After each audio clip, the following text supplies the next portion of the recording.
વડાપ્રધાન નરેન્દ્ર મોદીએ આજે ગુજરાતની મુલાકાત લીધી, જ્યાં તેમણે સુરતમાં દેશના પ્રથમ પૂર્ણ થયેલા બુલેટ ટ્રેન સ્ટેશનની મુલાકાત લીધી હતી. પીએમ મોદીએ સ્ટેશન પરિસરમાં આશરે 45 મિનિટ વિતાવી હતી અને મુંબઈ અમદાવાદ બુલેટ ટ્રેન પ્રોજેક્ટની પ્રગતિની સમીક્ષા કરી હતી. આ બુલેટ ટ્રેન સ્ટેશન આધુનિક સુવિધાઓથી સજ્જ છે અને ભારતમાં હાઈ સ્પીડ રેલ નેટવર્ક તરફ એક મોટું પગલું માનવામાં આવે છે. સરકારનો ઉદ્દેશ 2026 સુધીમાં સુરત અને બિલીમોરા વચ્ચે બુલેટ ટ્રેન દોડાવવાનો છે.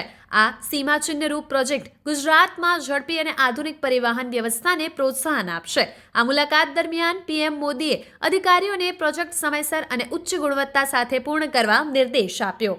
मोदी साहब बिहार का कल का भव्य विजय के बाद आज पहली बार सूरत आए हैं। सूरत में बुलेट ट्रेन का जो अंतरौली का रेलवे स्टेशन बना है उसकी विजिट करके वहाँ से नर्मदा जिले में अलग अलग कार्यक्रम है और डेडियापाड़ा में भी माननीय बिरसा मुंडा जी के कार्यक्रम में जाने वाले हैं। बिहार वासी जो सूरत में दक्षिण गुजरात में है उनकी इच्छा थी कि हम साहब का अभिवादन करें, सम्मान करें। हमने मेरे हस्बैंड ने अभी पीएम साहब को रिक्वेस्ट किया था और साहब ने हाँ कर दी है। पीएम साहब 4 बजे एयरपोर्ट पर बाहर आकर बिहार वासियों का अभिवादन करेंगे, उनके साथ सम्मान के कार्यक्रम में हाजिर